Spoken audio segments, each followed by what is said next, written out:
এরপরেও কেমনে ভাবো, এরপরেও কেমনে ভাবো আমি সুখে নাই মাগো তোমায় বলি দূর প্রবাসে সুখের অভাব নাই মাগো তোমায় বলি মালয়েশিয়াতে সুখের অভাব নাই। পরিবারের বোঝা ছিলাম বাবার বেকার ছিলে তাই তোমাগো দূর প্রবাসে তোমায় দেশে ফেলে। পরিবারের বোঝা ছিলাম বাবার বেকার ছেলে তাই তোমাগো দূর প্রবাসে তোমায় দেশে ফেলে।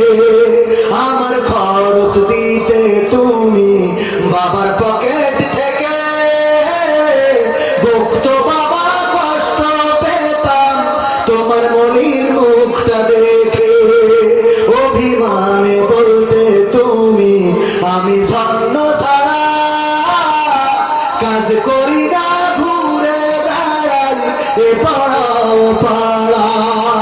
সেই আমি আজ নিজের হাতে, সেই আমি মা নিজের হাতে করি মা কামাই মাগো তারপরেও কেন ভাবো আমি সুখে নাই মাগো এরপরেও কেন ভাবো আমি সুখে নাই। বিদেশেতে সব মেলে মা থাকে যদি টাকা মাসের পরে মাস চলে যায় পাই না তোমায় দেখা। কত বন্ধু যাই যে দেশে হাসি খুশি মুখ কেউ বা আবার লাশ হয়ে যায় কষ্টে ভাঙে বুক। পরিশেষে বলি মাগো একটি সত্য কথা প্রবাসীরা কেউ বলে না তাদের কষ্ট ব্যথা হাসি মুখে বরণ করে পরিবারের দুঃখ নানান রঙের কষ্ট ব্যথা প্রবাসীদের সুখ। এবার তুমি ভেবে দেখো ওমা এবার তুমি ভেবে দেখো কত সুখে তাই মাগো লাস্টে বলি প্রবাসীরা কেউ তো সুখে নাই মাগো সত্য বলি প্রবাসীরা কেউ তো সুখে নাই। বিদেশেতে কেমন আছি মালয়েশিয়ায় কেমন আছি সৌদি আরবে কেমন আছি কাতারেতে কেমন আছি জানতে চাইলে তাই মাগো সত্য বলি প্রবাসীরা কেউ তো সুখে নাই মাগো সত্য বলি প্রবাসীরা কেউ তো সুখে নাই মাগো তোমায় বলি প্রবাসীরা কেউ তো সুখে নাই। মানুষ দাম বাড়ে তার ওরে মরলে মানুষ দাম বাড়ে তার বাঁচতে অবহেলা দুনিয়ারে রং বাজারে এটা কেমন খেলা দয়াল দুনিয়ারে রং বাজারে এটা কেমন খেলা দুনিয়ারে রং বাজারে এটা কেমন খেলা হায় আল্লাহ দুনিয়ারে রং বাজারে এটা কেমন খেলা। ওরে মরলে মানুষ দাম বাড়ে তার মরলে মানুষ দাম বাড়ে তার বাঁচতে অবহেলা দুনিয়ারে রং বাজারে এটা কেমন খেলা দয়াল দুনিয়ারে রং বাজারে এটা কেমন খেলা দুনিয়ারে রং বাজারে এটা কেমন খেলা দয়াল দুনিয়ারে রং বাজারে এটা কেমন খেলা। বাঁচতে মানুষ কেউ বলে না লোকটা বড় ভালো মরলে বলে তার মরাতে বড় ক্ষতি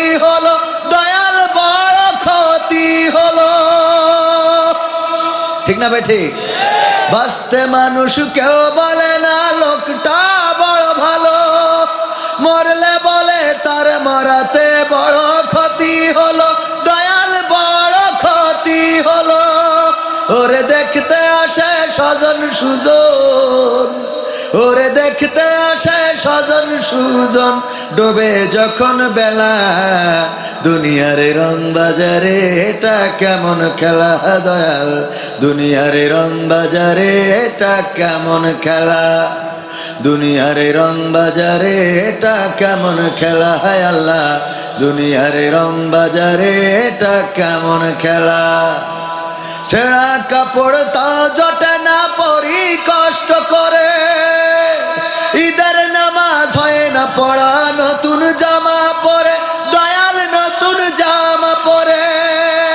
ছেঁড়া কাপড় তাও জটে না পরি কষ্ট করে, ঈদের নামাজ হয় না পড়া নতুন জামা পরে, দয়াল নতুন জামা পরে। ওরে নতুন কাপড় জুটবে জানি, ওরে নতুন কাপড় জুটবে জানি, ফুরাইলে বেলা দুনিয়ার রং বাজারে, এটা কেমন খেলা দয়াল দুনিয়ার রং বাজারে, এটা কেমন খেলা দুনিয়ার রং বাজারে, এটা কেমন খেলা আল্লাহ দুনিয়ার রং বাজারে, এটা কেমন খেলা। ভাঙা ঘরে দিন কেটে যাই বছর ঘুরে যুগ, এই জীবনে পাইলাম না তো একটু ভাবের সুখ, দয়াল একটু ভাবের সুখ। ভাঙা ঘরে দিন কেটে যাই বছর ঘুরে যুগ, এই জীবনে পাইলাম না তো একটু ভাবের সুখ, দয়াল একটু ভাবের সুখ। ওরে মরলে আসে ঘর বানাতে, ওরে মরলে আসে ঘর বানাতে, করে না অবহেলা দুনিয়ার রং বাজারে, এটা কেমন খেলা দয়াল দুনিয়ার রং বাজারে, এটা কেমন খেলা দুনিয়ার রং বাজারে, এটা কেমন খেলা হায় আল্লাহ দুনিয়ার রং বাজারে, এটা কেমন খেলা। ওরে মরলে মানুষ দাম বাড়ে তার, মরলে মানুষ দাম বাড়ে তার, বাঁচতে অবহেলা দুনিয়ার রং বাজারে, এটা কেমন খেলা দয়াল দুনিয়ার রং বাজারে, এটা কেমন খেলা দুনিয়ার রং বাজারে, এটা কেমন খেলা হায় আল্লাহ দুনিয়ার রং বাজারে, এটা কেমন খেলা। মেয়ে দেখার জন্যে R15 গিয়ার মারতে মারতে যায়, রাস্তায় ধুলো উড়াইতে উড়াইতে যাওয়ার পরে আবার উনিও খুব সাইজে গুজে শাড়ি মাড়ি পরে, যাতে এমনে সেমনে দেখা যায় ফাঁক ফোকর দিয়ে। এই শীতের সামনের পরে বসে আল্লাহর বান্দা, এইবার দোস্তরা কয় নাও দোস্ত জিজ্ঞেস করো, সবচেয়ে ট্যালেন্ট দোস্তটা জিজ্ঞেস করে, ভাবি মাইন্ড করবেন না, আপনার টিকটকে এখন ফলোয়ার্স কত? আপনি কি রিলস বানাইতে পারেন? কাপল ভুলাট কি করা সম্ভব? ফেসবুকে লাইভ কি করেন? এইগুলো জিজ্ঞাসা আছে না নাই? আপনার আইডিটা কোনটা একটু সার্চ করে দেখতে চায়। ও আমার ভাইরা, কোথায় হারিয়ে গেলাম আমরা, কোন জামানা হারিয়ে আসলাম। কিন্তু মাথায় রাখবেন, আজ হোক কাল হোক চেহারার সৌন্দর্য থাকবে না, যৌবনের গরম থাকবে না, আপনার এই বড় অহংকার থাকবে না। আমার হুজুর কেমন আছেন? আশা করি ভালোই আছেন। আমার প্রশ্ন হলো, প্রাপ্তবয়স্ক হওয়া সত্ত্বেও আমাকে বাড়ি থেকে বিয়ে দেওয়া হচ্ছে না। এটা মনে হচ্ছে অনেকের মনের কথা, অনেকের মনের কথা। এখন আমার করণীয় কি? আশা করি উত্তর দিবেন। এখন করণীয় হলো যে তুমি স্টেজে এসো বাবা, আমি তোমার বিয়ের ব্যবস্থা করব। ঠিক না ভাই? ঠিক। কারণ এই প্রাপ্তবয়স্ক তো অনেকেই, এখন কোনটা আমি এটা বুঝবো কি করে? হ্যাঁ, এখানে স্টেজে যদি এই বাজে প্রশ্ন করেছে আসতে পারে, আমার ভাই বলছে 7 দিনের মধ্যে বিয়ে দেওয়া হবে। দায়িত্ব ভাই, টোকর মুখর মেম্বার, আর টোকর মুখর কিনার দায়িত্ব ভাই, আর বিয়ে পড়ানোর দায়িত্ব কাজীর, দাওয়াত খাওয়ার দায়িত্ব আমার। মোটামুটি দায়িত্ব নিয়ে নিলাম, আসতে পারো। আসলে দেখেন, আমরা যেভাবেই বলি না কেন, প্রাপ্তবয়স্ক যদি হয়ে যায় তাহলে পারিবারিকভাবে তাকে বিয়ের ব্যবস্থা করতে হবে। এটাই আল্লাহ ও তার রাসূলের বিধান। কার বিধান? বিশ্বনবী ফাতেমা রাদিয়াল্লাহু তাআলা আনহা বড় হয়েছেন, বিয়ের জন্য পাত্র নিয়ে গেলেন। আলী রাদিয়াল্লাহু তাআলা আনহুকে বললেন, ফাতেমা তুমি দরজায় এসে দাঁড়াবা, আমি ডাক দেওয়ার পরে পাত্র একটা সাথে করে আনবো। যদি পছন্দ হয় দরজায় মাথা নিচু করে দাঁড়িয়ে থাকবা, আর যদি পছন্দ না হয় ঘরের মধ্যে চলে যাবা। আমি বুঝে নেব পাত্র তোমার পছন্দ হয় নাই। আল্লাহর নবী ফাতেমা রাদিয়াল্লাহু তাআলা আনহাকে ডাকলেন, বাড়িতে যেয়ে ডাক দিলেন, দরজায় এসে দাঁড়ালো। দাঁড়ানোর পরে বললেন, আমি সাথে করে এনেছি যে আলী, আমি এটা তোমার স্বামী হিসেবে আমি নির্বাচিত করেছি। ফাতেমা বলো দেখি তোমার পছন্দ হয় কিনা। ফাতেমা রাদিয়াল্লাহু তাআলা আনহা তাকালেন, তারপরে মাথাটা নিচু করে দাঁড়িয়ে রইলেন। আল্লাহর নবী বললেন, ওগো আলী, তাড়াতাড়ি করে চলে যাও, চলে যাও, এবার তুমি তোমার বিয়ের প্রস্তুতি নাও। আমার কন্যা ফাতেমা তোমার জন্য রাজি হয়ে গেছি। ও আমার অভিভাবকেরা, এমনি ভাবে যদি মেয়ে অথবা ছেলে, জানি না কে প্রাপ্তবয়স্ক হয়েছে, কারণ এখানে লেখে না এসে ছেলে নাকি মেয়ে, হইতে পারে ছেলে, হইতে পারে মেয়ে। যদি প্রাপ্তবয়স্ক হয়ে যায় তাইলে তার টাইম লস করায় কোনো লাভ নাই, আপনি তাড়াতাড়ি বিয়ে দেন। ওরে মরলে মানুষ দাম বাড়ে তার, ওরে মরলে মানুষ দাম বাড়ে তার, বাঁচতে অবহেলা। দুনিয়ার এই রং বাজারে এটা কেমন খেলা দয়াল, দুনিয়ার এই রং বাজারে এটা কেমন খেলা, দুনিয়ার এই রং বাজারে এটা কেমন খেলা, হায় আল্লাহ, দুনিয়ার এই রং বাজারে এটা কেমন খেলা। ওরে মরলে মানুষ দাম বাড়ে তার, মরলে মানুষ দাম বাড়ে তার, বাঁচতে অবহেলা। দুনিয়ার এই রং বাজারে এটা কেমন খেলা দয়াল, দুনিয়ার এই রং বাজারে এটা কেমন খেলা, দুনিয়ার এই রং বাজারে এটা কেমন খেলা দয়াল, দুনিয়ার এই রং বাজারে এটা কেমন খেলা। বাঁচতে মানুষ কেউ বলে না লোকটা বড় ভালো, মরলে বলে তার মরাতে বড় ক্ষতি হলো, দয়াল বড় ক্ষতি হলো। ঠিক না ভাই? ঠিক। বাঁচতে মানুষ কেউ বলে না লোকটা বড় ভালো, মরলে বলে তার মরাতে বড় ক্ষতি হলো, দয়াল বড় ক্ষতি হলো। ওরে দেখতে আসে স্বজন সুজন, ওরে দেখতে আসে স্বজন সুজন, ডোবে যখন বেলা।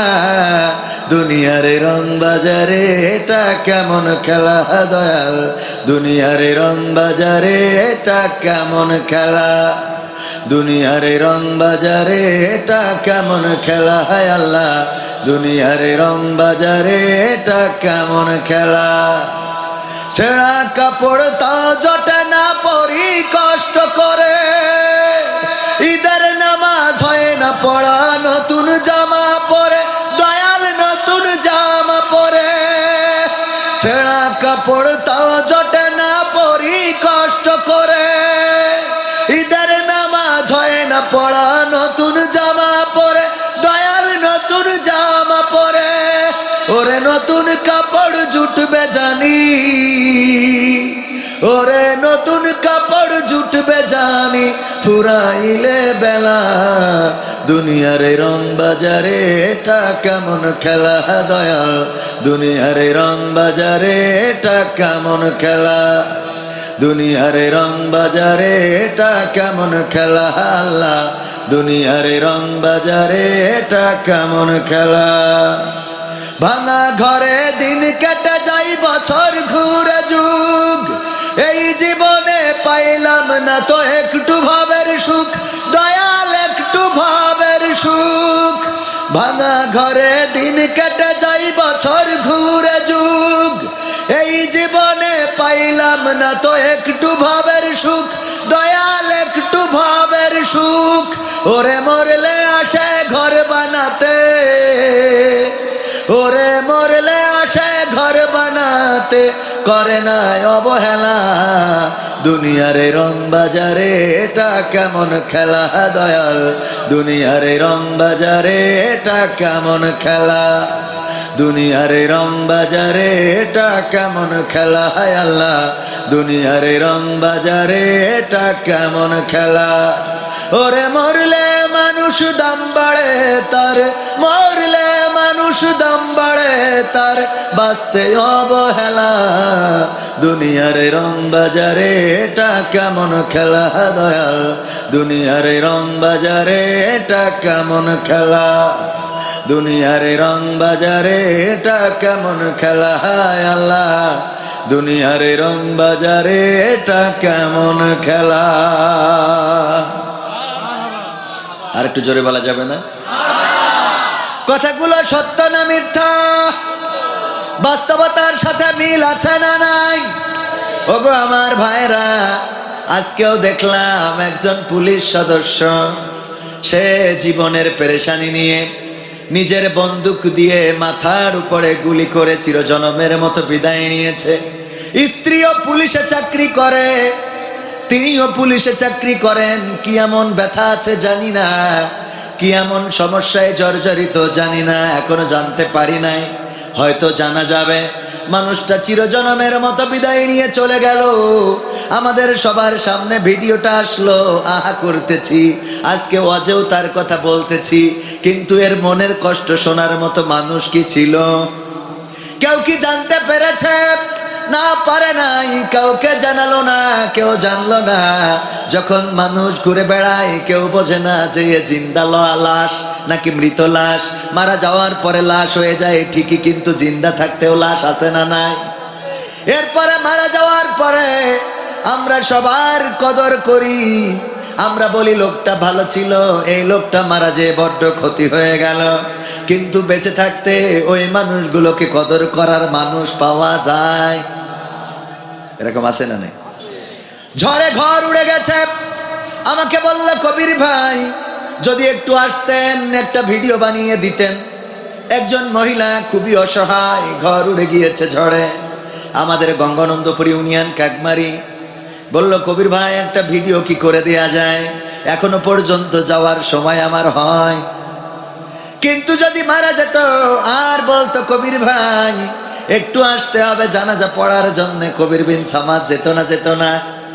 কারণ মারা যাওয়ার পরে মনে হয়তো মরে যেহেতু গেছে, যাই জানাজাটা পড়ে আসি, কথা কয় না। অসুস্থ মানুষ হাসপাতালে যদি বলা হয় জাহিদ ভাই একটু যদি যে দেখে আসতেন বড্ড ভালো হতো, ব্যস্ততা আছে, মালয়েশিয়া চলে যেতে হবে, ছুটির মেয়াদ শেষ, যাওয়া হবে না। কিন্তু যদি মারা যায় জানাজার জন্য যদি বলে, মনের মধ্যে একটু মায়া জন্মায়, না যায়। ওই যে ঘর উড়ে গেল, খুঁটি লাগানোর মতো মানুষ নাই, এক দুই বান টিন কিনে দিতে হবে মানুষ নাই। কিন্তু ওই মানুষটা যদি মারা যায় তাইলে তার কবর খোঁড়া মানুষের অভাব হবে, তার কবরের বাসের অভাব হবে, তার কাফনের অভাব হবে না? হবে না। এই জন্যে বলেছি মরলে মানুষ দাম বাড়ে, কদর বাড়ে, যত্ন বাড়ে, বেঁচে থাকতে কদর করার মানুষ মেলে না, মেলে নারী। ঠিক না ভাই? ঠিক। কদর করা দরকার ছিল বেঁচে থাকতে, কিন্তু আমরা বেঁচে থাকতে কদর করি না। আল্লাহ আমাদের বেঁচে থাকতে কদর করার তৌফিক দান করুন, পড়ছি আমিন। ষোলুয়া ফোরকানিয়া ও হাফিজিয়া মাদ্রাসার উদ্যোগে 26তম, এখানে অনেক ছোট ছোট মানুষ আছে যাদের বয়স এখনো 26 হয় নাই, ঠিক কিনা? আমারও একদিন হয়েছিল না, কিন্তু এখন 40-এর কাছাকাছি, বয়স বেড়ে যাচ্ছে, কবরের দিকে এগিয়ে যাচ্ছে, ঠিক কিনা? চাইলেও বাড়বে, না চাইলেও বাড়বে, থামিয়ে রাখা আর কোনো সুযোগ নাই। একদিন মৃত্যুর কোলে ঢলে পড়তে হবে, এই তো জীবন, এই তো দুনিয়া। 26 বছর আগে যারা শুরু করেছিল প্রথমতম মাহফিল, সেই শুরু করা মানুষেরা অনেকেই আজকে জমিনে নাই। 26তম মাহফিলে আমরা যারা এসেছি, 27তম মাহফিলে অনেকেই এই জমিনে থাকবো না। কেউ যদি মনে করেন যে না আমি থেকে যাব, এটা বলার কোনো সুযোগ কারো দেওয়া হয় নাই। যে মানুষ কোরআন অস্বীকার করে এরকম মানুষ আছে না? নাস্তিক যারা আল্লাহকে বিশ্বাস করে না, ফেরেশতা বিশ্বাস করে না, পরকাল বিশ্বাস করে না, মুনকার নাকির বিশ্বাস করে না, কোরআন আল্লাহর কিতাব বিশ্বাস করে না, 6666 মতান্তরে 6236 যে আয়াত রয়েছে এই আয়াতগুলো বিশ্বাস করে না, কিন্তু ছোট্ট একটু অংশ অস্বীকার করার সুযোগ নেই, সেটা হলো কুল্লু নাফসিন যায়িকাতুল মাউত, প্রত্যেক প্রাণীকেই মৃত্যুর স্বাদ গ্রহণ করতে হবে। এটা অস্বীকার করার মতো কোনো নাস্তিক, কোনো বাবার বেটায় জমিনে জন্ম হয় এখনো হয় না। মারা যেতেই হবে, যেহেতু মারা যেতে হবে সেহেতু কবরের জন্যে প্রস্তুত হওয়ার দরকার আছে না নাই? যাদের বিশ্বাস নাই তাদের কথা ভিন্ন, তারা চিন্তা করে ওখানে যে কিছু নাই, সেটা তাদের ব্যাপার। কিন্তু আমাদের যাদের বিশ্বাস আছে তারা কি মৃত্যুর জন্য প্রস্তুত আছি? বলেন আছি? প্রস্তুত যদি থাকতাম এখানে লোক বেশি নাকি মেলাতে লোক বেশি? বলেন, মেলাতে লোক বেশি না এখানে লোক বেশি? পহেলা বৈশাখে এত আয়োজন তো করা হয় নাই, কিন্তু এসো হে বৈশাখ, উল্লুক ভাল্লুক হুতুম পেঁচা পেঁচা এগুলো নিয়ে র্যালি হয়েছে না হয় নাই? র্যালি তো র্যালি, কলারওয়ার মডেল মসজিদে যে সেখানে পহেলা বৈশাখ পালন করে, বলেন নাউজুবিল্লাহ। পাবনার মসজিদের ছাদের উপরে উঠে কনসার্ট দেখে, বলেন নাউজুবিল্লাহ। মসজিদে যায় না, নামাজ পড়ে না, অথচ মসজিদের ছাদে উঠে যে যুবকেরা কনসার্ট দেখলো, আল্লাহর কাছে কি জবাব দিবা? যে মসজিদে সেজদা করার সৌভাগ্য হয় না, সেই মসজিদের ছাদে উঠে তুমি কনসার্ট দেখেছো, তোমার তাকদীরকে জ্বালিয়েছো। দুনিয়া এবং আখিরাত দুইটা জায়গায় লাঞ্ছিত এবং বঞ্চিত হওয়ার জন্য প্রস্তুত হয়ে যাও। মনে করো যে ক্ষমতা দিয়েছে আল্লাহ, এটা বিশ্বাস করো না। মনে করো যে তোমার এখন যৌবনের গরম আছে, যা ইচ্ছা তাই করে বেড়াবা, আর 15 চালাবা, মিসাইল পড়বে ইসরায়েলে, আর বিমান হামলা চলবে ইরানে, কিন্তু কায়েমকুলা সলুয়ার তেল পাম্পে তেল থাকবে না। তুমি মনে করে না যে তোমার সব জোর আছে? নাই, লাইনে দাঁড়িয়ে থেকে তেল নিতে হয়, যত বড় লিটার হও, বাপের বেটা হও, ঠিক না বেটি? আমি একবার একটুখানি লাইন সাইজ করে নিয়েছিলাম, পাশের থেকে হুজুরদের জন্য সব জায়েজ। তো পরে বললাম যে আমি আর ওই লাইন মাইন করে নেবো না, খালি সাউন্ড দেয় মানুষে, কয় হুজুরদের জন্য সব জায়েজ। আমি বললাম বাবা আমাকে তো একটু নামাজ কালাম পড়াইতে ওরম করেন। তারপরে আলহামদুলিল্লাহ, যেহেতু এখন আইন করে দিয়েছে, প্রাতিষ্ঠানিক সার্টিফিকেট কার্ড যদি থাকে তাহলে তাদের অগ্রাধিকার, সে অগ্রাধিকারে হয়তো পাচ্ছি, জানি না যে অগ্রাধিকারটুকু কতদিন থাকবে। আছে যতক্ষণ দেবে ততক্ষণ, থাকবে না যতক্ষণ, তখন আর পাওয়া যাবে না। ভাইয়েরা আমার, এই জন্যে আমরা মৃত্যুর জন্য প্রস্তুত হতে হবে। আমাদের অনেকেই বলে খালি শুধু মরার কথা কয়, বাবারে এইটাই তো চিরন্তন সত্য, ঠিক না বে ঠিক? কেউ যদি তার ভবিষ্যৎ গড়তে চায়, অনেকেই বলে মালয়েশিয়ায় চলে যাও। আমাদের জাহিদ ভাইকে দেখো কত টাকা ইনকাম করে, কত সুন্দর বাড়ি করেছে সলুয়া বাজারের উপরে, 3 তলা প্রাসাদ, ঘরের মধ্যে টাইলস করা, টয়লেটের মধ্যেও টাইলস করা, মুড়া দিলে পানি হয়, সুইচ দিলে ফ্যান ঘরে, কাপড় কাচার জন্য ওয়াশিং মেশিন, এয়ার কন্ডিশন সব লাগানো। যদি ভালো ভবিষ্যৎ গড়তে চাও প্রবাসে যাও। কিন্তু ভাইরা আমার, এই মানুষটা আল্লাহ না করুন যদি মালয়েশিয়াতে মালাকুল মাউত চলে আসে আর জানটা নিয়ে যদি উড়াল দেয়, এত সুন্দর বাড়ি, টাইলস করা বাড়ি, এত সুন্দর বেড, তোশক, সোফা সেট, বলেন দেখি মালয়েশিয়া থেকে যদি কফিন বন্দি হয়ে লাশটা আসে, ওই লাশটাকে আর 3 তলার ছাদে উঠানো হবে নাকি? দোতলায়ও কি কেউ উঠাবে? কেউ আর ওই দোতলায়ও উঠাবে না? উঠাবে না, বরং আসার আগে কবর প্রস্তুত হয়ে যাবে। আবু সাঈদ সাহেব মনে আছে আপনাদের রাহিমাহুল্লাহ, উনার কাছে পর্যন্ত গিয়েছেন, আমার মায়ের চিকিৎসার জন্য টাকা নাই। আহারে, বাবা মারা যাওয়ার পরে মনে হলো এত কষ্ট, এত ব্যথা, এত যন্ত্রণা কেন করলে গৌরব? ধৈর্য ধারণ করলাম। হোটেলে, আমার ছুটিপুর বাজারে এখনো হোটেলটা আছে, 30 টাকা বেতনে চাকরি করেছি। কয় টাকা বেতন? 30 টাকা বেতনে চাকরি করেছি। শুধু তাই নয়, একবার তরকারির জন্য, কয়দিন আগে এই ঘটনাটা মনে পড়ে গেল, তরকারি নাই, বাজার নাই, অর্থ নাই, 40 টাকা জনের দাম। কয় টাকা? 40 টাকা। এক বেলা জন কাটলে 40 টাকা দেয়। আমাদের গ্রামে সরিষা কাটার জন্য জন নিচ্ছেন আমাদের সাবেক মেম্বারের ছেলে। আমি ওই জনদের সাথেও আমিও গেলাম, বললাম আমিও সরিষা কেটে দেবো, আমারে 40টা টাকা দিলেই হবে।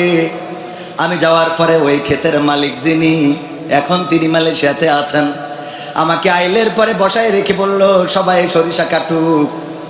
সবাই সরিষা কাটার পরে যখন বাড়ি যাবে সবাইরে 40 টাকা করে দেব, তোমারেও 40 টাকা দিয়ে দেব, কিন্তু তোমারে দিয়ে আমি সরিষা কাটাইতে পারবো না।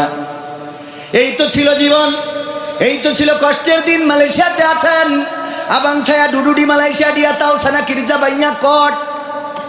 Tiap hari mau kena buat kerja. Kalau you kerja malas, tak boleh duduk sana. Mau kena balik Bangladesh butuh kan? ও আমার ভাইরা, ওখানে অনেক কষ্ট করা লাগে, পরিশ্রম করা লাগে, দিনরাত পরিশ্রম করতে হয়। যদি পরিশ্রম ভালো করে করতে না পারেন তাহলে ওখানে থাকা হবে। সেই পরিশ্রমের ফাঁকে ফাঁকে আবার kita orang ada buat ceramah, ada agama Islam, cerita sini cerita sana. Tuhan tolong saya, sana pun saya ustad, sini pun jadi ustad. Betul kan Bang? আমি ওখানে লেখাপড়া করার কাজ করার পাশাপাশি লেখাপড়াও করেছি। ওখানেও মাহফিল করতাম, যেতাম মানুষের কাছে দিনের দাওয়াত নিয়ে। আমার প্রবাসীরা ভুল পথে চলেন, অনেকেই নারী ব্যবহার করেন, ইন্দোনেশিয়ান মেয়ে পাইলে আর মাথায় কাজ করে না। Kalau ada duduk Malaysia dia orang boleh paham butoy kata butoy. Asen Malaysia ছিলেন? Hath ucap karen banyak orang ada. Saya tahu Joshor Mia banyak orang duduk di Malaysia. Sogasa Mia orang pun ada, alhamdulillah. তো যাই হোক ভাইরা আমার, এত মালাই ভাষা বলার দরকার নাই। মালয়েশিয়াতে ওখানে যেতাম, দিনের দাওয়াত দিতাম, মানুষের কাছে যেতাম, প্রবাসীদেরকে বোঝাতাম ওগো ভাইরা প্রবাসে এসেছেন, ভুল পথে চলেন না, লটারি কেটেন না, নাম্বার কেটেন না, নামাজ পড়েন, রোজা করেন, দিনী আন্দোলন করেন। এইগুলো ওখানেও বুঝিয়েছি, কাজ করেছি, পরিশ্রম করেছি, ইবাদত করেছি। আল্লাহ রাব্বুল আলামিন ধৈর্যের ফসল দিয়েছে। এখন বাংলাদেশে আপনাদের মাঝে আল্লাহ কথা বলার তৌফিক দান করেছেন, বলেন সুবহানাল্লাহ। এই জন্য রব বলেছেন লা তাকনাতু মির রাহমাতিল্লাহ, তোমরা আমার রহমত থেকে নিরাশ হয়ো না। আল্লাহর রহমত আপনার উপরে বর্ষিত হবেই হবে যদি আপনি বিশ্বাসী হন, যদি আল্লাহকে ডাকার মতো ডাকতে পারেন, যদি আল্লাহকে চাওয়ার মতো চাইতে পারেন, যদি আল্লাহর কাছে মাথাটা নত করতে পারেন, যদি আল্লাহ রাব্বুল আলামিনের প্রিয় মানুষ হওয়ার জন্য নিজেকে সঁপে দিতে পারেন। আপনার সকল যন্ত্রণা, পৃথিবীর যন্ত্রণাগুলো পৃথিবীর কোনো মানুষেরা বুঝবে না, কিন্তু বোঝার মতো আছেন একজন, তিনি কি? আমার জীবনে এমন অনেক অন্যায় আছে, যে অন্যায়ের খবর যদি আমার মা জেনে যেত, আমার ভাত খাইতে দিত না, আমার বাড়িতে ভাত খাওয়াতো না। যদি আমার বাবা জেনে যেত, আমাকে বাড়ি থেকে বের করে দিত। সন্তান জানলে আমার আব্বা বলে ডাকতো না, স্ত্রী জানলে সংসারটা টিকতো না।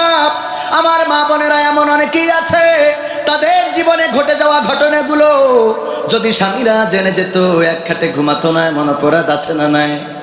আপনি বুকে হাত দিয়ে চিন্তা করে দেখেন, এমন কত অপরাধ আমাদের হয়ে যায়, যে অপরাধ যদি স্ত্রী জেনে যেত তাইলে আমাদের সাথে একই খাটে ঘুমাতো না। এই অপরাধগুলো পৃথিবীর মানুষ জানে না, জানেন কে? আল্লাহ রাব্বুল আলামিন জানেন। কিন্তু আল্লাহ রাব্বুল আলামিন আমাদের আশার একটা জায়গা হলো, আমরা যত বড় পাপ করি না কেন, আল্লাহ রাব্বুল আলামিনের ক্ষমাটা তার চেয়ে অনেক বড়।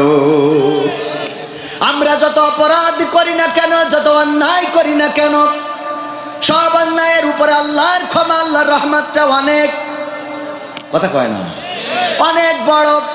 আল্লাহর রহমত প্রত্যাশী যদি হও, আল্লাহর রহমত যদি চাইতে পারো, আমার যুবকেরা, তরুণেরা, কিশোরেরা, আল্লাহ রাব্বুল আলামিন ইউসুফ আলাইহিস সালামকে যেমন কূপ থেকে তুলে নিয়ে মিশরের খাদ্যমন্ত্রী বানিয়ে দিয়েছিল, বলেন ঠিক না বেঠিক?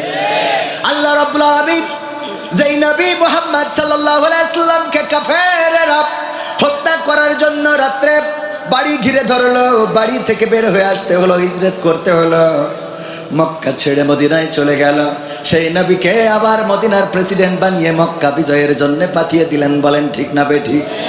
ও আমার ভাইয়েরা, আজকের জামানায় দেখেন ফাঁসির কাষ্ঠে ঝুলার কথা ছিল, এমন অনেক মানুষ সেই ফাঁসির কাষ্ঠ থেকে ফিরে এসে এখন আবার সংসদে মাননীয় স্পিকারের সাথে নেতৃত্ব দেয়, বলেন ঠিক না বেঠিক? এইগুলো করার মালিককে। এই জন্য হতাশ হবেন না, নিরাশ হবেন না। যদি মনে করেন অগরব তুমি আমার এই মুসিবতের মধ্যে ফেলে দিলে, তুমি আর লোক পাইলা না আমি নামাজি রোজাদার, আমি আল্লাহওয়ালা, আর আমার এই তুমি বিপদ দিলে মুসিবত দিলে এই কথা বলা যাবে না, বরং বলতে হবে রব। আইয়ুব আলাইহিস সালামের মতো বলতে হবে, আল্লাহ আমি তোমার কাছে কোনো অভিযোগ করি নাই, তোমার কাছে কোনোদিন আমি কোনো কমপ্লেইন করি নাই, কারণ তুমি আমার যে পরীক্ষা নিচ্ছ, তুমি আমার যা কিছু দিচ্ছ আমার কোনো আপত্তি নাই, তাই আমি তোমার কাছে কোনো অভিযোগ করি নাই গো আল্লাহ। কিন্তু আজকে অভিযোগ করা ছাড়া কোনো রাস্তা খুঁজে পাইলাম না।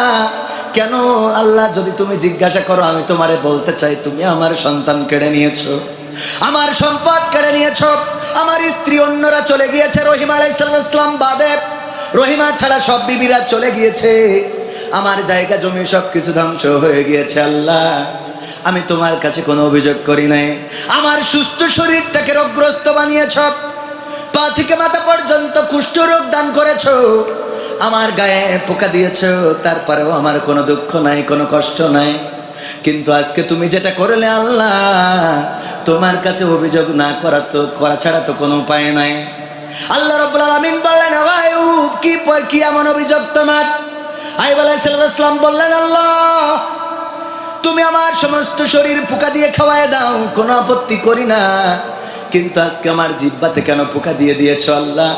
যে এই পোকা আমার জিহ্বাটা টুকটুক টুকটুক করে খেয়ে নেয়, এই পোকা যদি আমার জিহ্বাটাকেই শেষ করে দেয়, তাইলে আমি তোমার কাছে জানতে চাই কেমন করে আমি তোমার জিকির করব, কেমন করে আমি তোমার কাছে সাহায্য চাইব, কেমন করে আমি তোমার প্রশংসা করব, আল্লাহ তোমার কাছে একটু জানতে চাই।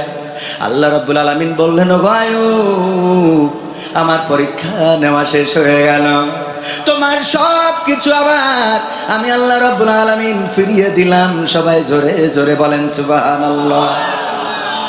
এই জন্য বিপদ মুসিবত ধৈর্যহারা হওয়া যাবে না।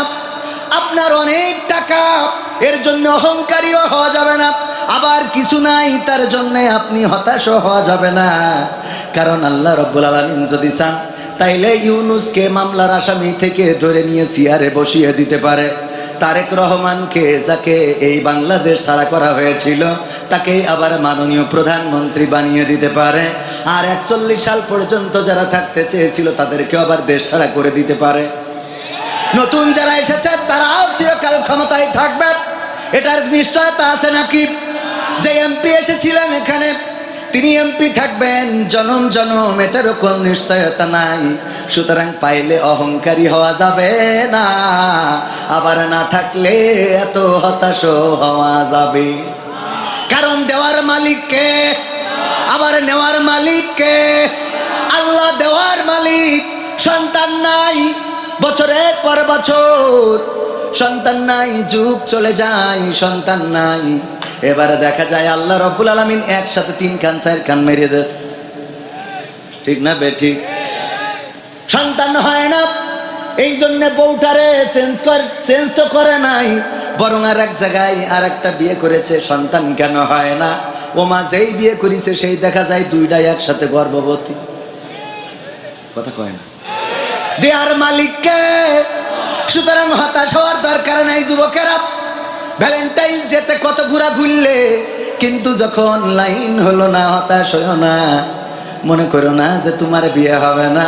আল্লাহ রাব্বুল আলামিন চাইলে তোমার গাদার নিচ থেকে বের করে আরেকজনের সাথে ধরা খাওয়াই বিয়ে দিয়ে দিতে পারে, ঠিক না ভাই? ঠিক। তুই করতে যাবি না কিন্তু হবে। কথা কয় না? তুই করতে যাবি না কিন্তু। আমার আব্বা বলতো, আমার আব্বার এক খালা ছিল, সুবাদে আমার নানি হয়।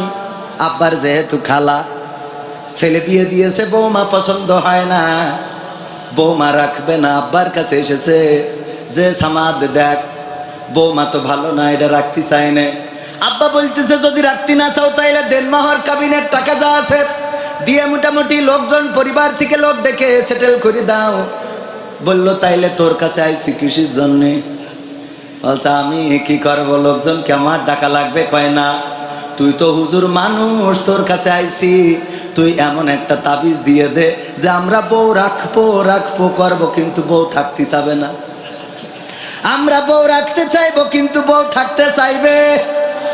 এইরকম একখান তাবিজ দিয়ে দে রে ভাইরা আমার। মনে পড়ে গেল ঘটনাটা, ওই ঘটনার প্রেক্ষিতে ও আমার ভাইরা, এই জন্য আল্লাহ রাব্বুল আলামিনের পরে যদি আপনি নির্ভরশীল হতে পারেন, আত্মবিশ্বাস যদি থাকে, তাইলে চিন্তা করার কোনো দরকার নাই আপনি বিয়ে করতে চান, হচ্ছে না। এমন একদিন আসবে যেই দিন বিয়ে করতে চাইবেন না, কিন্তু ওই দিন বিয়ে করা ছাড়া রাস্তা থাকবে না। যুবকরা বলছে এরকম হোক দিনই জীবনে, ঠিক না বেটে? আজকালকের ছেলেরা বই নিয়ে আর বসে না, ও বাবা গুগলে সার্চ করিয়া পড়ি। ওরে কালের মেয়েরা কোরআন হাদিস ধরে না, এখনকার মা বোনেরা কোরআন হাদিস পড়ে না, ও আল্লাহ টিকটকে ভিডিও ওরা করে, কথা কয় না, দিলে একটু কমায় দেন। আজকালকের ছেলেরা বই নিয়ে আর বসে না, গুগলে সার্চ করিয়া পড়ি। আগের সময় প্রেম করিলে জাহিদ ভাই বলতো পাইছো কি, এখন বলে শখ করিয়া বাবু তুমি খাইছো কি, ঠিক না ঠিক? আগের সময় প্রেম করিলে মুরব্বী বলতো পেয়েছো কি, এখন বলে শখ করিয়া বাবু তুমি খেয়েছো কি। লজ্জা শরম নাই, আইলাম কোন জামানাই, লজ্জা শরম নাই, আইলাম কোন জামানাই, ভবিষ্যৎ দেখি অন্ধকারে। আজকালকের ছেলেরা বই নিয়ে আর বসে না, ও বাবা গুগলে সার্চ করিয়া পড়ি। নতুন করে হয়েছে চালু এখন আবার কন্টেন্ট, পরিচয় করাই দেখি এই আমার গার্লফ্রেন্ড, আছে না নাই? যশোরে এমএম কলেজে পড়ে অথবা গিয়েছেন গদখালিতে বেড়াতে, গদখালিতে যেয়ে দেখেন আপনার চৌগাছার এক পরিচিত বন্ধু আর একজন রে ধরে নিয়ে বগলের নিচে হাত ঘুরে বেড়াই রে, ডাক দিয়ে বললেন দোস্ত কবে বিয়ে করলা তুমি? জানাইলা তো না, সেই যে চৌগাছার সলুয়া ছেড়ে তুমি যশোরে এসেছিলে পড়াশোনার নামে, তারপরে তো আর কোনো খবর পাইলাম না। আজকে গদখালিতে দেখা হইল, সাথে তোমার এই যে ভাবি, অথচ বিয়ের দিনটা জানাইলা না। বন্ধু মানুষ না হয় না যাইতাম, দাওয়াতটা তো দিতে পারতে। বলতেছে দোস্ত এখনো বিয়ে করি নাই রে। বলছে তাইলে এই ডাকিডা পরিচয় করাই দিলে এই আমার গার্লফ্রেন্ড, ঠিক না বেঠে? নতুন করে হয়েছে চালু এখন আবার কন্টেন্ট, পরিচয় করাই দেখি এই আমার বয়ফ্রেন্ড। তার মানে আমার মা বোনেরাও এইদিকে আগিয়ে আসে না নাই? প্রায় দিন দেখি অ্যাক্সিডেন্ট করে, আরে ডার্লিং মারা গেছে, মানে নায়িকা পাতালে আর ছেলে হাসপাতালে, মেয়ে বন্ধু নিয়ে ছেলে বন্ধু ঘুরতে গেছিল, কারণ একটু চার্জ বেশি হয়ে গেছে আর গিয়ারটা বেশি মেরেছে। শোলের রাস্তা ভালো বোঝেও না, কারেন্টের খুঁটিতে মেরে একটা পাতালে আর একটা হাসপাতালে, ঠিক না বেঠিক? এইগুলো নিয়ে ঘুরে বেড়াই। এই জন্য আমি বললাম নতুন করে হয়েছে চালু এখন আবার কন্টেন্ট, পরিচয় করাই দেখি এই আমার গার্লফ্রেন্ড। শরমের মাথা খাইয়া গেছে ওরা পাগল হইয়া, শরমের মাথা খাইয়া গেছে সব পাগল হইয়া, ভবিষ্যৎ দেখি অন্ধকারে। আজকালকের ছেলেরা বই নিয়ে আর বসে না, ও বাবা গুগলে সার্চ করিয়া পড়ে। এখনকার মা বোনেরা কোরআন হাদিস পড়ে না, ও আল্লাহ টিকটকে ভিডিও ওরা করে না করে, তবে চৌগাছাই করে না, চৌগাছাই করলু সলুয়াই করে না, করে এখানেও করে। ও বাবা টিকটক করে, রিলস বানায়। আগের সময় মেয়ে দেখতে গেলে আমার চাচা যান, উনারা যখন মেয়ে দেখেছেন জিজ্ঞাসা করেছেন মাগো কোরআন পড়তে পারো কিনা, বলতো যে পারি। তাইলে তুমি 2টা আয়াত পড়ে শোনাও। কোরআনটা মেয়ে দেখতে গেলে রেডি থাকতো, কারণ দেখতে আসবে আর অবশ্যই কোরআন পারে কিনা জিজ্ঞাসা করবে, তারপরে বলবে মাগো এই জায়গায় একটু পড়ো, গুনগুন করে পড়ে শোনাতো, তারপরে জিজ্ঞাসা করতো উজুর ফরজ কয়টা, নামাজের আরকান আহকাম কয়টা, জিজ্ঞাসা করতো বলো দেখি ইসলামের স্তম্ভ কয়টা, হাতের লেখাটা করে দাও। এত কিছু যখন দেখা হয়ে যেত, মেয়েটা যদি চেহারায় একটু ডাউনও হতো, তাও চাচাজান বলতো সব দিকে যেহেতু পাশ করেছে, সুতরাং তার বিয়ে পাশ করানো যায়। নদীর পানি ঘোলা ভালো, জাতের মেয়ে কালো ভালো, সুতরাং এই মেয়েটা আমাদের পুত্রবধূ করে নিয়ে চলো। আর এখন কোথায় গেল সেই যুগ জামানা? আমার ইয়াংয়েরা যায় মেয়ে দেখার জন্যে, R15 গিয়ার মারতে মারতে যায়, রাস্তায় ধুলো উড়াইতে উড়াইতে। যাওয়ার পরে আবার উনিও খুব সাইজে গুজে শাড়ি মাড়ি পরে, যাতে এমনে সেমনে দেখা যায় ফাঁক ফোকর দিয়ে। এই শীতের সামনের পরে বসে আল্লাহর বান্দা। এইবার দোস্তরা কয় নাও দোস্ত জিজ্ঞেস করো, সবচেয়ে ট্যালেন্ট দোস্তটা জিজ্ঞেস করে, ভাবি মাইন্ড করবেন না, আপনার টিকটকে এখন ফলোয়ার্স কত? আপনি কি রিলস বানাইতে পারেন? কাপড় ভুলাট কি করা সম্ভব?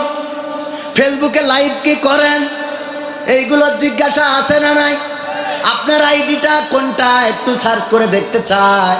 ও আমার ভাইরা, কোথায় হারিয়ে গেলাম আমরা, কোন জামানা হারিয়ে আসলাম। কিন্তু মাথায় রাখবেন, আজ হোক কাল হোক চেহারার সৌন্দর্য থাকবে না, যৌবনের গরম থাকবে না, আপনার এই বড় অহংকার থাকবে না। আমার জাহিদ ভাইয়ের কথা বলছিলাম, ওই 3 তলা বিল্ডিং, ওই জায়গায় দাঁড়িয়ে থাকবে, মানুষটা চলে যেতে হবে, বিল্ডিংটা রয়ে যাবে। ওই বিল্ডিংটা আল্লাহ চাইলে ওই বিল্ডিং এ শোয়াবেন, না চাইলে শোয়াবেন না। যদি কেউ ভবিষ্যৎ গড়তে চায়, মনে আছে আপনাদের বলছিলাম নিশ্চিত ভবিষ্যতের কথা, যদি কেউ ভবিষ্যৎ গড়তে চায়, সেই ভবিষ্যৎটা হলো মৃত্যুর পরবর্তী জীবনটাকে প্রায়োরিটি দিয়া। আর যদি কেউ ভবিষ্যৎ না গড়তে চায়, তাইলে দুনিয়ায় সে ব্যস্ত থাকতে পারে, কারণ দুনিয়ার এই ভবিষ্যৎ কোনো ভবিষ্যৎই না। কথা কয় না? দুনিয়ার এই ঘর বাড়ি কোনো ঘর বাড়ি হইল? দুনিয়ার টাকা পয়সা কোনো টাকা পয়সা নয়, সব কিছু ফেলে রেখে চলে যেতে হবে, অন্ধকার কবরে পাড়ি জমাতে হবে ভাইরা আমার। সুতরাং সেই কবরের প্রস্তুতি নিতে হবে। আমি সূরা বাকারার 28 নম্বর আয়াত তেলাওয়াত করেছি। আমার রব বলেছেন, কাইফা তাকফুরুনা বিল্লাহি ওয়া কুনতুম আমওয়াতান ফাহইয়াকুম সুম্মা ইউমিতুকুম সুম্মা ইউহয়িকুম সুম্মা ইলাইহি তুরজাউন। আমার রব বলছেন, ওগো মানুষ, কোন জিনিস তোমাদেরকে তোমাদের মহান রব থেকে ভুলিয়ে দিল, সেই রবকে অস্বীকার করতে শিখালো, অথচ তোমরা ছিলে মৃত, তোমাদের কোনো জীবন ছিল না, তোমাদের কোনো আকার আকৃতি ছিল না। আমি আল্লাহ তোমাদের জীবন দিলাম, আবার একদিন আমি তোমাদের মৃত্যু ঘটাবো, আবার একদিন আমি তোমাদের পুনরুজ্জীবিত করব। বেলা শেষে ফিরতে হবে কার কাছে? চিল্লায়ে বলেন কার কাছে? সেই আল্লাহর কাছে যেহেতু ফিরা লাগবে। খালি হাতে ফিরলে কি কোনো কাজ হবে? খালি হাতে ফিরলে, শূন্য হাতে ফিরলে বিপদে পড়ে যেতে হবে। আমার রব বলবেন, কাইফা তাকফুর, আমার রব বলবেন, ইকরা কিতাবাকা কাফা বিনাফসিকাল ইয়াউমা আলাইকা হাসিবা। পড়ো তোমার কিতাব, পড়ে তুমি তোমার হিসাব করে দাও।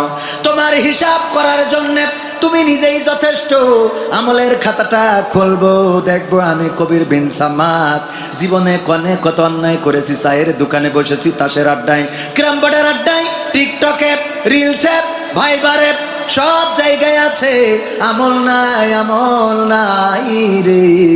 ও আমার ভাইয়েরা বলেন দেখি, এইটা দেখার পরে ওই জায়গায় কি বিপদ হয়ে দাঁড়াবে। এই জন্যে পরকালের প্রস্তুতি নেওয়ার দরকার আছে না নাই? শুধু তাই নয়, আল্লাহ রাব্বুল আলামিন যদি জিজ্ঞাসা করেন, ও গো বান্দা আমার, দুনিয়ার পরে তুমি কেমন লোক ছিলে? আমি বলবো, আল্লাহ দুনিয়ার পরে আমি বড্ড ভালো মানুষ ছিলাম, বড্ড আল্লাহওয়ালা ছিলাম, পরহেজগার ছিলাম। আমার রব তখন, আল ইয়াউমা নাখতিমু আলা আফওয়াহিহিম ওয়া তুকাল্লিমুনা আইদিহিম ওয়া তাশহাদু আরজুলুহুম বিমা কানু ইয়াকসিবুন।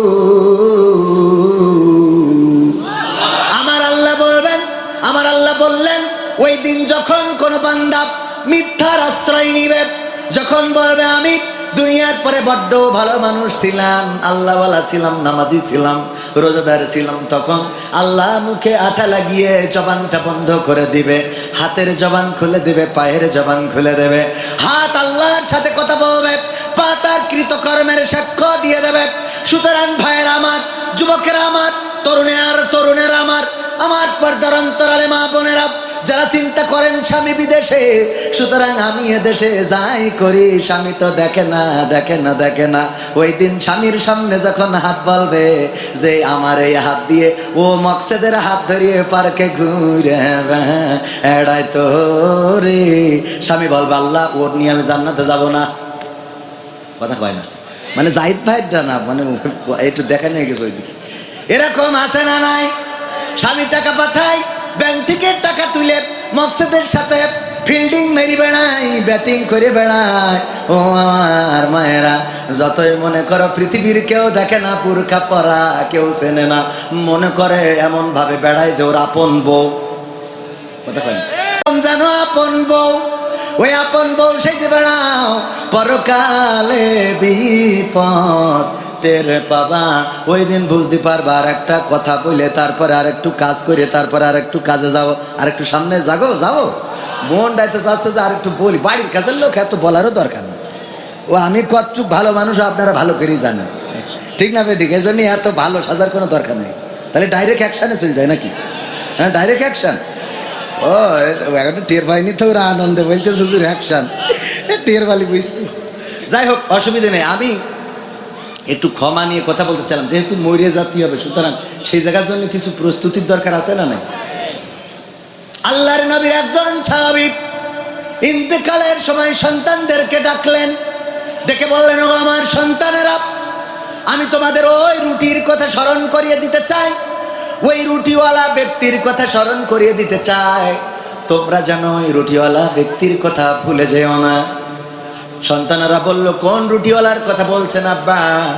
বললেন, বিশ্ব নবী সাল্লাল্লাহু আলাইহি সাল্লাম আমাদেরকে জানিয়েছেন, বনী ইসরাইলদের একজন ব্যক্তি ছিলেন, যেই ব্যক্তি 70 বছর ইবাদত করেছে। কয় বছর?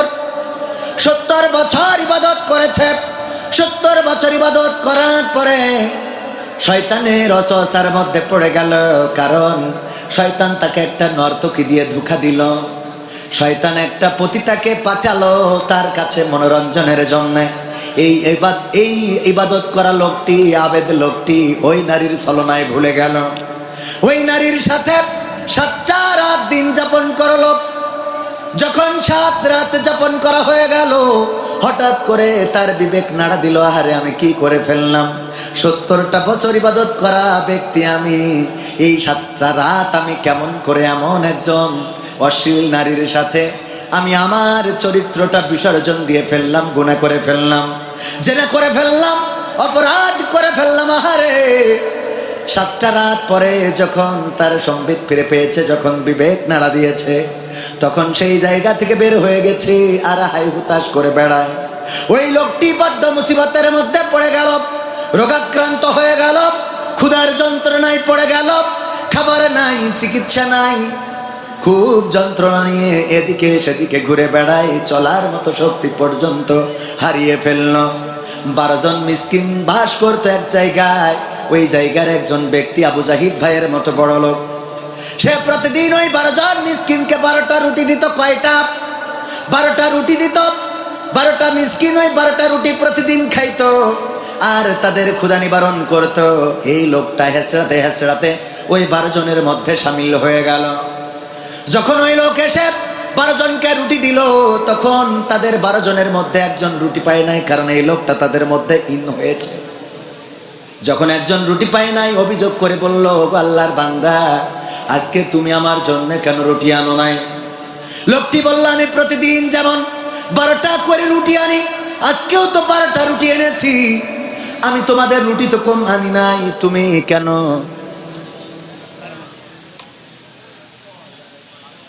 এই কারেন্ট আর এই মাইক কেমন জায়গায় ডিস্টার্ব করে, মাঝে মাঝে মনে হয় মাইকটাই ভেঙে ফেলে। মানে এটা বন্ধ করার একটা টাইম বলি দিয়ে তো বন্ধ করবেন, কানে কানে জিকির করতে দেবো, এই ভাগে বন্ধ করবেন, হুট করে বন্ধ করে দেয় হুজুর। মানে মনে হয় যে এটা একেবারে মেশিন। কারণ এই যে তাই তাড়াতাড়ি ওটাই করতে হবে। তো আমার তো বলা যায় যে ভাই একটুখানি জিকির করতে দেন, ওরাও কাজে থাকবে, আমরা দেখি রেডি করি। এটা মানে মুড নষ্ট করে ফেলে। আসসালামু আলাইকুম হুজুর, কেমন আছেন? আশা করি ভালোই আছেন। আমার প্রশ্ন হলো, প্রাপ্তবয়স্ক হওয়া সত্ত্বেও আমাকে বাড়ি থেকে বিয়ে দেওয়া হচ্ছে না। এটা মনে হচ্ছে অনেকের মনের কথা, অনেকের মনের কথা। এখন আমার করণীয় কি? আশা করি উত্তর দিবেন। এখন করণীয় হলো যে তুমি স্টেজে এসো বাবা, আমি তোমার বিয়ের ব্যবস্থা করব। ঠিক না বে ঠিক? কারণ এই প্রাপ্তবয়স্ক তো অনেকেই, এখন কোনটা আমি এটা বুঝবো কি করে? হ্যাঁ, এখানে স্টেজে যদি এই বাজে প্রশ্ন করেছে আসতে পারে, আমার ভাই বলছে 7 দিনের মধ্যে বিয়ে দেওয়া হবে। দায়িত্ব ভাই, টোকর মুখর মেম্বার, আর টোকর মুখর কিনার দায়িত্ব ভাই, আর বিয়ে পড়ানোর দায়িত্ব কাজীর, দাওয়াত খাওয়ার দায়িত্ব আমার। মোটামুটি দায়িত্ব নিয়ে নিলাম, আসতে পারো। আসলে দেখেন, আমরা যেভাবেই বলি না কেন, প্রাপ্তবয়স্ক যদি হয়ে যায় তাহলে পারিবারিকভাবে তাকে বিয়ের ব্যবস্থা করতে হবে। এটাই আল্লাহ ও তার রাসূলের বিধান। কার বিধান? বিশ্বনবী ফাতেমা রাদিয়াল্লাহু তাআলা আনহা বড় হয়েছেন, বিয়ের জন্য পাত্র নিয়ে গেলেন। আলী রাদিয়াল্লাহু তাআলা আনহুকে বললেন, ফাতেমা তুমি দরজায় এসে দাঁড়াবা, আমি ডাক দেওয়ার পরে পাত্র একটা সাথে করে আনবো। যদি পছন্দ হয় দরজায় মাথা নিচু করে দাঁড়িয়ে থাকবা, আর যদি পছন্দ না হয় ঘরের মধ্যে চলে যাবা। আমি বুঝে নেব পাত্র তোমার পছন্দ হয় নাই। আল্লাহর নবী ফাতেমা রাদিয়াল্লাহু তাআলা আনহাকে ডাকলেন, বাড়িতে যেয়ে ডাক দিলেন, দরজায় এসে দাঁড়ালো। দাঁড়ানোর পরে বললেন, আমি সাথে করে এনেছি যে আলী, আমি এটা তোমার স্বামী হিসেবে আমি নির্বাচিত করেছি। ফাতেমা বলো দেখি তোমার পছন্দ হয় কিনা। ফাতেমা রাদিয়াল্লাহু তাআলা আনহা তাকালেন, তারপরে মাথাটা নিচু করে দাঁড়িয়ে রইলেন। আল্লাহর নবী বললেন, ওগো আলী, তাড়াতাড়ি করে চলে যাও, চলে যাও, এবার তুমি তোমার বিয়ের প্রস্তুতি নাও। আমার কন্যা ফাতেমা তোমার জন্য রাজি হয়ে গেছি। ও আমার অভিভাবকেরা, এমনি ভাবে যদি মেয়ে অথবা ছেলে, জানি না কে প্রাপ্তবয়স্ক হয়েছে, কারণ এখানে লেখে নাই সে ছেলে নাকি মেয়ে, হইতে পারে ছেলে, হইতে পারে মেয়ে। যদি প্রাপ্তবয়স্ক হয়ে যায় তাইলে তার টাইম লস করায় কোনো লাভ নাই। আপনি তাড়াতাড়ি বিয়ে দেন, নাতনির মুখ দেখেন, আপনার নাতি পুতি দিয়ে ঘর বাড়ি ভরে যাক, বলেন সুবহানাল্লাহ। দরকার আছে না নাই? এই জন্য যদি আবার জিজ্ঞাসা করেন বিয়ের বয়স কেমনে বুঝবো যে প্রাপ্তবয়স্ক হয়েছে, কে তুই বিয়ে করিলি না? তখন ঠাওর টের পাওনি না যে কবে নেটওয়ার্ক আসে, কথা কয় না। সুতরাং নিজের যখন খায়েশ জাগিল, ওই টুম সময়টা মাথায় রেখে তাড়াতাড়ি করে তারে দাও, তা না হলে বলো বেড়া ভাঙলো রে। মনে থাকবে ইনশাল্লাহ। এই উত্তর ঠিক আছে তো? আল্লাহ কবুল করুন, আল্লাহ যেন বিয়ে দেওয়ার তৌফিক দান করেন। যাই হোক ভাইরা আমার পরে একটু দায়িত্ব রয়েছে। সেই দায়িত্ব হলো, আল্লাহ বলেছেন, ইন্নাল্লাহা আশতারা মিনাল মুমিনিনা আনফুসাহুম ওয়া আমওয়ালাহুম বিআন্না লাহুমুল জান্নাহ। আয়াতটা পড়লে তো আপনারা বোঝেন না? ওয়াজ শুনে শুনে যারা অভ্যস্ত তারা জানে। আমার রব বললেন, যদি তোমরা আমার রাস্তায় তোমাদের মাল খরচ করো, বিআমওয়ালিকুম ওয়া আনফুসিকুম, তোমরা তোমাদের মাল এবং জান যদি খরচ করো, আমি আল্লাহ আমি তোমাদের কাছে আমার জান্নাতটা বিক্রয় করে দিই, বলেন সুবহানাল্লাহ। আল্লাহর নবী সাল্লাল্লাহু আলাইহি সাল্লাম যখন বলতেন তোমরা দান করো, দান করো, ও আমার ভাইয়েরা, বিশ্ব নবীর হাত শক্তিশালী করার জন্যে সাহাবীরা এতটাই দান করতেন, এতটাই দিতেন, আমার নারী সাহাবীরা পর্যন্ত কানের দুল, নাকের ফুল, গলার চেন পর্যন্ত খুলে বিশ্ব নবীর হাতে দিয়ে দিতেন, বলেন সুবহানাল্লাহ। আল্লাহর নবী বললেন, এই দান অ্যাডভোকেট মুহাম্মদ সালমান তার বৃষ্টি, পিতা মুহাম্মদ ইখলাস উদ্দিন সাহেব অ্যাডভোকেট মানুষ, ইনকাম তো খারাপ না, কারণ সরকার যত যায় আসে মামলা কি কম হয় নাকি? কথা কয় না? হ্যাঁ, আর একটু দিতে পারতো না? নতুন এই ও তাহলে এখনো মামলা ঠিক মতো এখনো লাইন হয়নি। আল্লাহ কবুল করুন, আগামী বছর যেন নতুন নতুন নতুন অ্যাডভোকেট মামলা হবে, টেনশন করার দরকার নাই। কি মামলার অভাব নেই, অ্যাডভোকেটের বিশাল একটা ব্যবসা। হুজুরও খারাপ ব্যবসা না, ও অ্যাডভোকেট করবেন, আপনারা কি খারাপ নাকি? কারণ এর সালদিক যখন যে আসে তার আমাদের জ্বালার শেষ নেই। এখন 17 বছর ধরে বলছে হুজুর স্টেজে উঠবেন, ভালো কথা, যেন রাজনীতির কথা বললেন না। 5 তারিখের পরে মনে করলাম এই কথা শোনা লাগবে না। ও মা এ রেহান যে এনে যায় কয় হুজুর কেন বলিছে জাহিদ ভাই সাক্ষী। ও আপনি তো বলেছেন সাক্ষী আর কি। কনে যাব মানে কোন জ্বালা শেষ, সময়টা তো বড্ড খারাপ। যাই বলি সবটাতে গান আছে, তা কোনটা থেকে কোনটা করবো।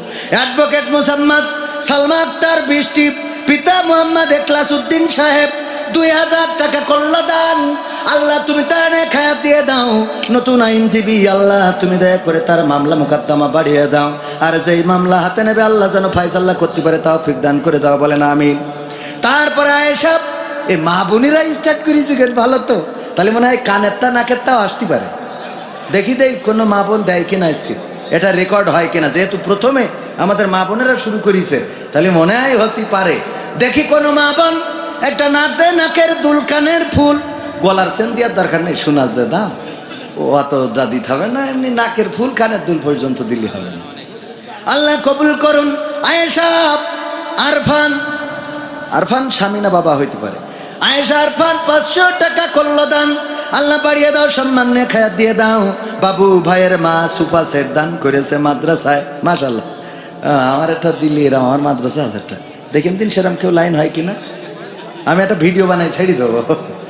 আল্লাহ কবুল করুন, বলেন আমিন। কারণ আমার অফিসে মেলাদিন ধরে মনে করছে যে একসেপ্ট সুপা হলে ভালো হইতো, তা আপনার কাছে চাবো না, আমার মানুষের মধ্যে এটা খারাপ দেখা যায়। বাবু ভাইয়ের মা সুপা সেট দান করেছে মাদ্রাসায়, তার মানে এটাও নারী। পিতা কবরবাসী, আল্লাহ পিতার কবরটা জান্নাতের বাগান বানিয়ে দাও। ও গো আল্লাহ তুমি দয়া করে আপনজন যারা বেঁচে আছে নেক হায়াত দান করে দাও। আল্লাহ সুপা সেট যে বসার জন্য ব্যবস্থা করেছে, ও গো রব তুমি তার পিতাকে জান্নাতে চেয়ার দান করে দাও, বলেন আমিন। আল্লাহ দিতে পারে না, পারে না, দুনিয়ায় দান করবেন, আখিরাতে দিবেন। শুধু তাই নয়, আল্লাহ রাব্বুল আলামিন যদি চান আপনার দুনিয়ার দানের বরকতে আবার দুনিয়ায় আল্লাহ বহুগুণ বাড়িয়ে দিতে পারে না, পারে না। একদিন যেই বান্দা বাইসাইকেল চালানোর মতো সক্ষমতা ছিল না, ছুটিপুর বাজার মসজিদে নামাজে গিয়েছি, ফনিক সাইকেল তালা দেওয়া একটা কামিনী ফুল গাছ ছিল, তখন টিন শেড, ছুটিপুর গঙ্গানন্দপুর কেন্দ্রীয় জামে মসজিদ ছুটিপুর বাজারের উপরে যেটা। আমি মসজিদে ঢুকলাম এমন মুসিবতের সময়, যখন টাকা নাই পয়সা নাই, চোর আর সাইকেল নেওয়ার মতো সাইকেল খুঁজে পাই নাই, আমারটাই নিয়ে গেল। আল্লাহর কসম আমি সেই সন্তান, অভাবের মধ্যে সাইকেলটা নিয়ে গেল। হাঁটতে হাঁটতে বাড়ি গেলাম, আল্লাহ রাব্বুল আলামিন সেই সাইকেল তো এখন হেলিকপ্টারে পর্যন্ত ভিক্ষে করাইছে। দেখেছেন না হেলিকপ্টার ফকির, মনে আছে কিনা? এটা উঠানোর মালিক কে? বিমান তো বিমান, বিমানে তো টিকিট কাটলেই চড়া যায়, হেলিকপ্টার কিন্তু স্পেশাল, অত সহজ না। আল্লাহ সেইটাই চড়াইছেন। ও আমার ভাইরা, এই জন্য আল্লাহ পথে চলবেন। দেওয়ার মালিক কে? যার সাইকেল চটে না প্রাইভেট দিয়ে দেবে, যার প্রাইভেট আছে তার হেলিকপ্টার দিয়ে দেবেন, যার হেলিকপ্টার আছে দেখা যাবে বিমানের মালিক করে দিয়েছে। আল্লাহ কবুল করুন। 16 স্বেচ্ছাসেবী সংগঠন থেকে এই মাদ্রাসার জন্য, নবীর ঘরের জন্য 5000 টাকার 5 খান বঙ্গবন্ধুর নোট দান করেছে। আল্লাহ তুমি দানকে কবুল করে নাও, নেক হায়াত দান করে দাও, মনের স্বপ্ন পুরা করে দাও। আল্লাহ এই স্বেচ্ছাসেবী সংগঠনকে তুমি দয়া করে সমাজে যেন আরো ভূমিকা রাখতে পারে তৌফিক দান করে দাও। সবাই পড়েন আমিন। আর কারা আছেন তাড়াতাড়ি আসেন। সাইফুল ইসলাম পিতা আনসার কবরবাসী 2000 টাকা করলো দান। আল্লাহ বাবার কবরটা জান্নাতের বাগান বানিয়ে দাও। বাবা তুমি কেমন আছো ছোট মাটির ঘরে, তোমার কথা হৃদয় মাঝে পড়ছে বারে বারে। বাবা গো বাবা, বাবা গো বাবা, বাবা গো বাবা, বাবা গো বাবা। বাবা কেমন আছে জানি না, কোন অবস্থায় আছে জানি না। যাদের বাবা নাই রে তারাই জানে বাবা হারানোর যন্ত্রণা। আমারও বাবা নাই, আমি ক্যামেরাম্যানকে বলবো, আমার বাবা যদি বেঁচে থাকতেন একটা লুঙ্গি কিনতে 500-1000 টাকা লেগে যেত। ও আমার ভাইরা, সেই বাবার নামে মায়ের নামে মা থাকলে একটা শাড়ি কিনতে 1000-2000 টাকা লেগে যেত। আমি আমার বাবার নামে এই মাদ্রাসার জন্য 500 টাকা দিয়ে গেলাম। আল্লাহ তুমি দয়া করে আমার বাবার কবরটা জান্নাতের বাগান বানিয়ে দাও। আজ থেকে 23 বছর আগে যেই বাবাকে আব্বা বলে ডেকেছি আর জবাব দেয় নাই, আজ পর্যন্ত বাবা বলে কারো ডাকার সৌভাগ্য হলো না। আল্লাহ জান্নাতে যে যেন ওই বাবাকে ডেকে নিতে পারি তৌফিক দান করে দাও। বকুল মণ্ডলের মেয়ে বাবার জন্য দোয়াছে, 1000 টাকা করলো দান। আল্লাহ বাড়িয়ে দাও সম্মান বাবার। বাবা যদি মারা যেয়ে থাকে কবরটা জান্নাতের বাগান বানাও। আল্লাহ তুমি দয়া করে বেঁচে যারা আছেন খায়াত দান করে দাও। আলী আহমদ সাহেব 1000 টাকার 51 নোট দান করেছে, আল্লাহ কবুল করে নাও। আল্লাহ তুমি সবাইকে দিনদার ইমানদার বানিয়ে দাও। তারপরে তাড়াতাড়ি নগদ যারা দিবেন, যুবকেরা বিয়ে হয় না, আমার নজির আছে, আমি দোয়া করে দিছি বিয়ে হয়েছে। যদিও আমি অত বড় পরেজগার বান্দা না, কিন্তু এখানে অনেক আলেম আছেন, অনেক আবেদ লোক আছেন যাদের হাতের কারণে আল্লাহ রব্বুল আলামিন দোয়া কবুল করে নেন। ভাইরা আমার, এই জন্য যুবকেরাও টাকা মেরে দিতে পারো। দীপু ভাই 1000 টাকা আল্লাহ করলো দান, বাড়িয়ে দাও সম্মান, খায়াত দান করে দাও, মনের স্বপ্ন পুরা করে দাও। আসির ভাই 1000 টাকা, আল্লাহ এত সুন্দর মানুষ এই অঞ্চলে সব 1500 টাকার নোট আর 1000 টাকার নোট দান করে। এইটা কিডা? ওবায়দুল কাদের কিডা? মৃত উজ্জ্বলের জন্য দোয়াছে, ছেলে 1000 টাকা দান করেছে। মৃত উজ্জ্বলের জন্য দোয়াছে, তার বাবার জন্য সন্তান দান করেছে 1000 টাকা।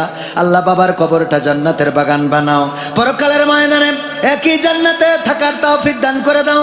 আরিফ 1000 টাকা, আল্লাহ তুমি আরিফ ভাইয়ের দানকে কবুল করে নাও। জিহাদ 500 টাকা দান করেছে, আল্লাহ তুমি জিহাদকে রাস্তায় জিহাদ করার তৌফিক দান করে দাও। আল্লাহ তুমি আমার জিহাদ ভাইয়ের নেখায়াত দান করে দাও, মনের স্বপ্ন পুরা করে দাও। যাদের মা নাই বাবা নাই, প্যাকেট নিয়ে গেছে, আমার না বলে নিয়ে গেল, এটা সহ্য না করে পারা যায়? সোহেল রানা 1000 টাকা, আল্লাহ দানকে কবুল করো, মনের নেক মাকসাদ পুরা করে দাও। পঞ্জনদের কবুল করে নাও। প্যাকেট নিয়ে গিয়েছে, যারা উঠতে পারছেন না তারা ওই প্যাকেটে দান করে দেন। ভাইরা আমার, যেহেতু প্রধান মেহমান আসবেন, তাড়াতাড়ি দান করেন।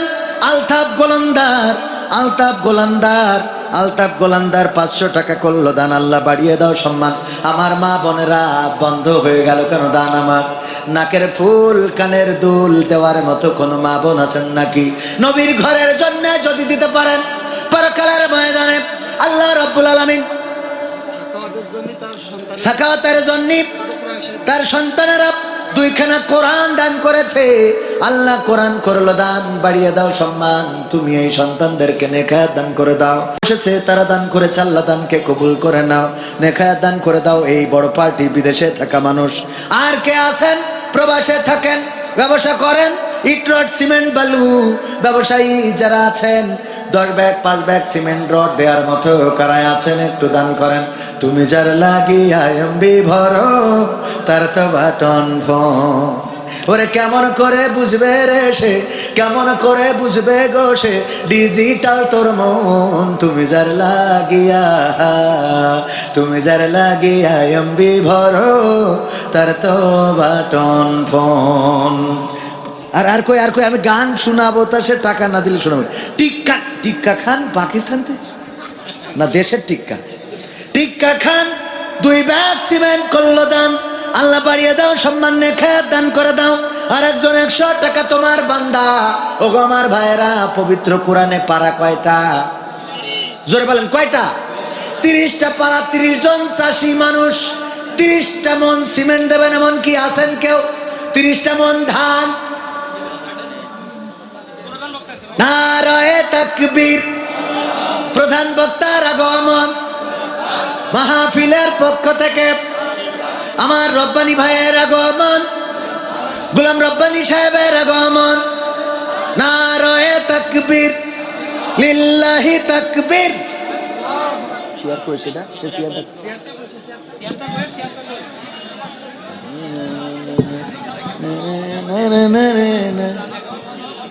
তাড়াতাড়ি। আর মা বোনদের মধ্যে গেছেন নাকি? তারপরে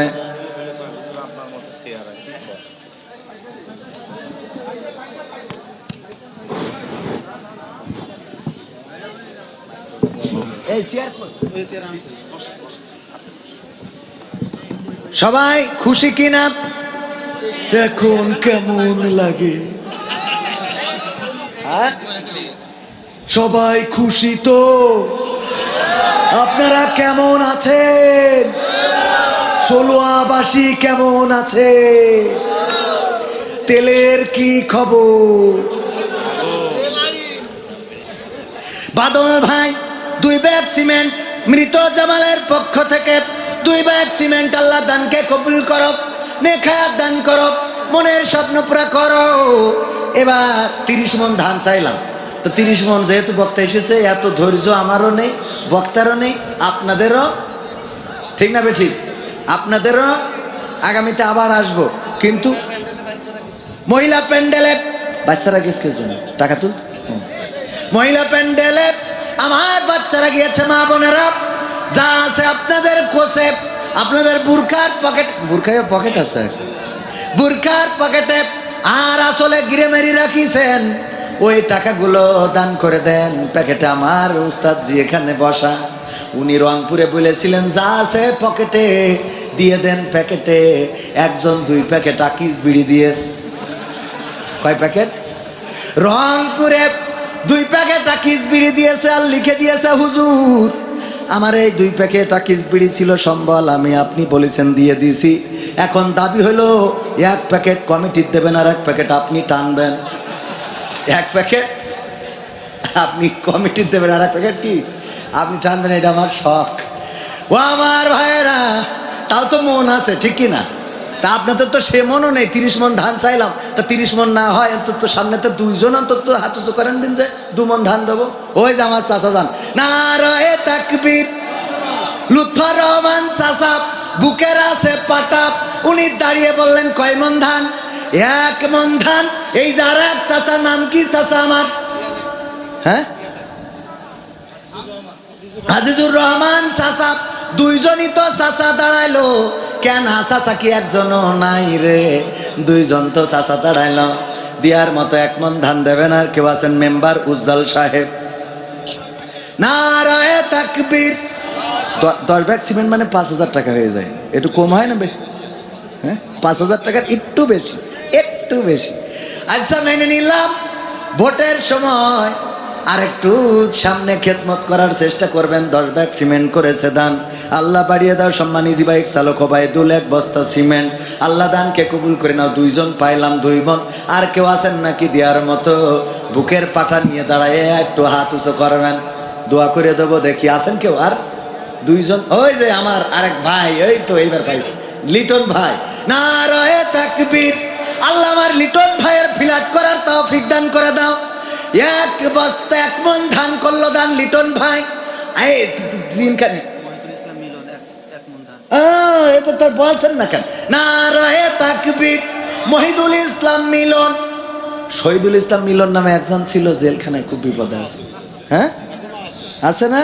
এই তোমায় বলি দূর প্রবাসে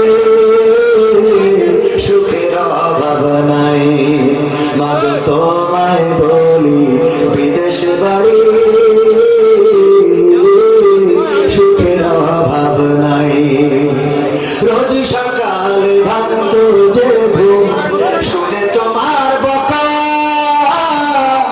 এখন জাগি খুব সকালে আর লাগে না ডাকা। বলতে তুমি হলো স্বামী, কি হবে উপায়? এখন আমি কাজ করি রোজ, অবসর কোথায়? জানিয়েছি তোমায় কত, থাকতো পকেট ফাঁকা। এখন আমি প্রতি মাসে দিই তোমাদের টাকা। এরপরেও কেমনে ভাবো, এরপরেও কেমনে ভাবো আমি সুখে নাই, মাগো তোমায় বলি দূর প্রবাসে সুখের অভাব নাই, মাগো মাগো তোমায় বলি মালয়েশিয়াতে সুখের অভাব নাই। পরিবারের বোঝা ছিলাম, বাবার বেকার ছিলে, তাই তো মাগো দূর প্রবাসে তোমায় দেশে ফেলে। পরিবারের বোঝা ছিলাম, বাবার বেকার ছেলে, তাই তো মাগো দূর প্রবাসে তোমায় দেশে ফেলে। আমার খরচ দিতে তুমি বাবার পকেট থেকে, ভুক্ত বাবা কষ্ট পেতাম তোমার মনির মুখটা দেখে। অভিমানে বলতে তুমি আমি ছন্ন ছাড়া কাজ করি না, ঘুরে বেড়াই এ পাড়াও পাড়া। সেই আমি আজ নিজের হাতে, সেই আমি মা নিজের হাতে করি মা কামাই। মাগো তারপরেও কেন ভাবো আমি সুখে নাই? মাগো এর পরেও কেন ভাবো আমি সুখে নাই? বিদেশেতে সব মেলে মা থাকে যদি টাকা, মাসের পরে মাস চলে যায় পাই না তোমায় দেখা। কত বন্ধু যাই যে দেশে হাসি খুশি মুখ, কেউ বা আবার লাশ হয়ে যায় কষ্টে ভাঙে বুক। পরিশেষে বলি মাগো একটি সত্য কথা, প্রবাসীরা কেউ বলে না তাদের কষ্ট ব্যথা। হাসি মুখে বরণ করে পরিবারের দুঃখ, নানান রঙের কষ্ট ব্যথা প্রবাসীদের সুখ। এবার তুমি ভেবে দেখো ওমা, এবার তুমি ভেবে দেখো কত সুখে তাই। মাগো লাস্টে বলি প্রবাসীরা কেউ তো সুখে নাই। মাগো সত্য বলি প্রবাসীরা কেউ তো সুখে নাই।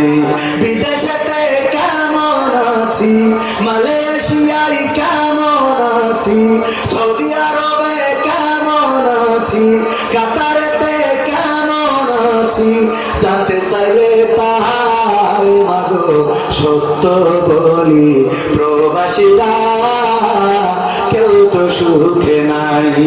মাগো সত্য বলি প্রবাসীরা কেউ তো সুখে নাই। মাগো তোমায় বলি প্রবাসীরা কেউ তো সুখে নাই।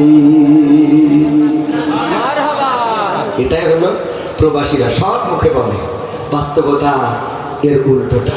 কষ্ট করেন প্রবাসে, প্রতিদিন পরিশ্রম করেন, আর দেশের মানুষের সুখের জন্য টাকা পাঠান। বেলা শেষে বাড়িতে এসে দেখা যায় নিজের সম্পদ বলে কিছু নাই, সব বড় হয়ে গেছে, এমনকি নিজের স্ত্রীটা পর্যন্ত অন্যের হয়ে যায়। বলেন ঠিক না বেঠিক?